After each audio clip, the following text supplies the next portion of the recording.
नमस्कार मित्रों, अनंत कथा सागर चैनल में मैं डॉक्टर आदित्य पाराशरी आपका स्वागत करता हूं।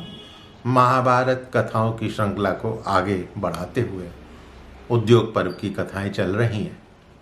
तो जैसा कि पिछले वीडियो में आपको बताया कि भगवान श्री कृष्ण जो है पांडवों की तरफ से दूत के रूप में कौरवों की सभा में, उनके दरबार में पहुँचे हुए हैं और शांति के लिए, शांति की संधि के लिए समझाने का प्रयत्न कर रहे हैं। अब जब वो शांति वार्ता के बारे में बात कर रहे थे तो कृष्ण की बातें सुनकर जो है दुर्योधन वो आग बबूला हो गया। गुरुजन भी सलाह दे रहे थे कि भाई शांति कर लो, तो दुर्योधन कहता है कि आपको सोच समझकर ही मुझसे बातें करनी चाहिए। इस तरह के आप तो बस मुझे ही दोषी ठहरा रहे हो, मेरी निंदा कर रहे हो। आप पांडवों के प्रति अपने प्रेम की दुहाई देकर अकारण ही सदा हमारी निंदा करते रहते हो। आप हम लोगों के बलाबल का विचार करके ऐसा करते हो क्या? मैं देखता हूँ कि आप विदुर जी, पिताजी, आचार्य अथवा पितामह भीष्म सब मुझ पर ही दोषारोपण करते रहते हैं कि सारा दोष मेरा ही है, दूसरे किसी राजा पर नहीं। परंतु मुझे तो अपना कोई दोष दिखाई देता नहीं। आप अकारण ही मुझसे द्वेष रखने लगे हैं। केशव, पांडवों को जुए का खेल बहुत प्रिय था, इसीलिए उन्होंने ये जुए का खेल खेला। अब यदि मामा शकुनी ने उनका राज्य जीत लिया तो इसमें मेरा क्या अपराध है? जुए में पांडवों ने जो भी धन हारा था वो सब उनको लौटा दिया गया था। अब यदि पांडव जुए में दोबारा पराजित हो गए और वन में जाने को विवश हुए तो ये तो हम लोगों का अपराध नहीं है। हमने उनका क्या बिगाड़ा है? पांडव किस अपराध पर हम धृतराष्ट्र पुत्रों का वध करना चाहते हैं? हम लोग किसी के वचनों से भयभीत होकर क्षत्रिय धर्म को छोड़कर इंद्र के सामने भी हम नतमस्तक नहीं हो सकते, तो पांडव क्या चीज है? हम तो किसी ऐसे क्षत्रिय वीर को जानते नहीं जो युद्ध में हम सब लोगों को जीतने का साहस कर सके। केशव, भीष्म, द्रोण, कृपाचार्य तथा कर्ण को तो देवता इंद्र भी युद्ध में नहीं हरा सकते हैं, फिर पांडवों की तो बात ही किया है। हम लोग युद्ध में यदि मृत्यु को भी प्राप्त हो जाएं तो धर्म के अनुसार हमें स्वर्ग की ही प्राप्ति होगी।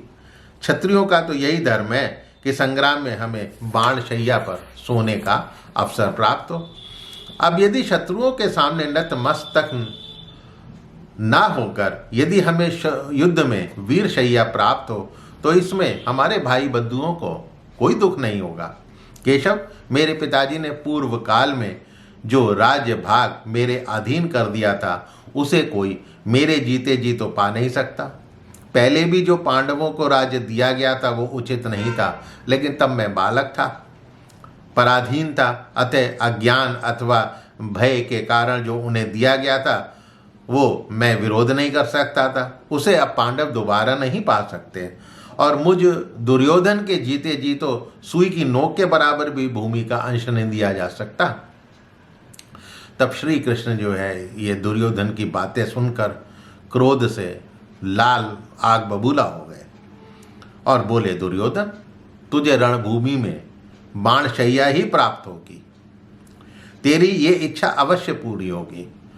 तू जो मानता है कि पांडवों के प्रति तेरा कोई अपराध नहीं है, इस संबंध में मैं तुझे फिर से सब कुछ बताता हूं। सभी राजा ध्यान देकर सुने। पांडवों की बढ़ती हुई समृद्धि से संतप्त होकर तूने ही शकुनी के साथ मिलकर यह खोटा विचार किया कि पांडवों के साथ जुआ खेला जाए। अरे, जुए का खेल तो सत्पुरुषों की बुद्धि भी नाश करने वाला होता है और यदि दुष्ट और कपटी लोग इसमें शामिल हो जाएं तो बड़ा कलह होता है। तेरे सिवा कौन सा ऐसा अधम पुरुष होगा जो अपने बड़े भाई की पत्नी को सभा में लाकर वैसा अनुचित व्यवहार करेगा जो कि स्पष्ट कहने योग्य भी नहीं है इस सभा में। द्रौपदी उत्तम कुल में उत्पन्न, शील और सदाचार से संपन्न, पांडवों के लिए प्राणों से भी अधिक आदरणीय महारानी है, लेकिन तूने उसके साथ क्या करा? अत्याचार करा, अपमान किया। जिस समय पांडव वन को जा रहे थे उस समय दुशासन ने सभा में जो कठोर बातें कही थी हम सभी जानते हैं। दुर्योधन, तूने दुशासन तथा कर्ण के साथ मिलकर उन्हें कई बार अपमानित किया है। तूने ही वारणावत में बाल्यावस्था में पांडवों को उनकी माता सहित जलाने का प्रयत्न किया था। तूने ही भीम को विष देकर, सर्प से डसवाकर, हाथ पैर बांधकर, जल में डुबाकर पांडवों को नष्ट करने का प्रयत्न किया था। तू तो हमेशा पांडवों के प्रति कपटपूर्ण व्यवहार ही करता आया है। कैसे मान ले कि तूने कोई अपराध नहीं किया? कर्ण, तू जो याचना करने पर भी इन पांडवों को पैतृक राज्य का भाग नहीं देना चाहता है, वही तुझे उस समय देना पड़ेगा जब रणभूमि में तू धराशायी हो जाएगा। माता पिता, भीष्म, द्रोण, विदुर सभी ने तुझे संधि करने को कहा, लेकिन तू तो शांति चाहता ही नहीं है। शांति स्थापित कर होने पर तेरा और युधिष्ठिर दोनों का लाभ है, लेकिन तुझ मंदबुद्धि को समझ में कहाँ आता है। तू सदा अधर्म और अपयश का ही कार्य करता आया है और कार्य कर रहा है। जब भगवान कृष्ण ये कह ही रहे थे तभी बीच में दुशासन दुर्योधन से बोला, राजन, यदि आप अपनी इच्छा से पांडवों से संधि नहीं करेंगे तो लगता है कि कौरव लोग आपको बांधकर युधिष्ठिर को सौंप देंगे। ये भीष्म, द्रोण पिताजी आपको, मुझे और कर्ण को पांडवों के अधिकार में दे देंगे। तब दुर्योधन क्रोध से फुफकारता हुआ सबका अनादर करके सभा से उठकर भाग गया। तब भीष्म पितामह बोलते हैं, जनार्दन, मैं समझता हूं कि ये समस्त क्षत्रिय गण जो हैं ये काल से पके फल की तरह मौत के मुंह में जाने वाले हैं। तभी तो ये सब दुर्योधन की बातें मानते हैं और वो दुरात्मा दुर्योधन क्रोध के वशीभूत राजा होने के मिथ्या अभिमान के वश में है।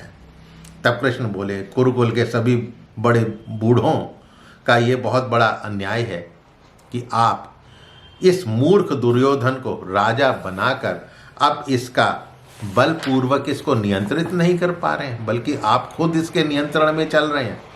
मैंने तो समय के उचित जो कर्तव्य था मेरा, मैंने उसको पालन किया है और जिसका पालन करने पर आपका ही भला होगा। आप लोग दुर्योधन, कर्ण, शकुनी तथा दुशासन को बंदी बनाकर पांडवों के हाथ में दे दें। समस्त कल की भलाई के लिए एक पुरुष को, एक गांव के हित के लिए एक कुल को, जनपद के भले के लिए एक गांव को और आत्म कल्याण के लिए समस्त भूमंडल को त्याग देना चाहिए। ये चीज बाद में चाणक्य ने भी कही है। चाणक्य कहीं और से तो विचार लाए नहीं थे, यही वेद और पुराण इन्हीं में से ही उनके विचार लिखे गए हैं जो चाणक्य नीति कही जाती है। राजन, आप दुर्योधन को कैद करके पांडवों से संधि कर लें, ऐसा ना हो कि समस्त क्षत्रियों का विनाश हो जाए। तो इस तरह से कृष्ण ने अपनी तरफ से जो समझा सकते थे वो समझाने की कोशिश करी। अब आगे क्या होता है वो अगले एपिसोड में मैं आपको बताऊंगा। तो मित्रों, मेरे चैनल को सब्सक्राइब करना मत भूलिएगा और अपने इष्ट मित्रों से इसको शेयर अवश्य कीजिएगा। मिलता हूं अगले एपिसोड में, तब तक के लिए नमस्कार।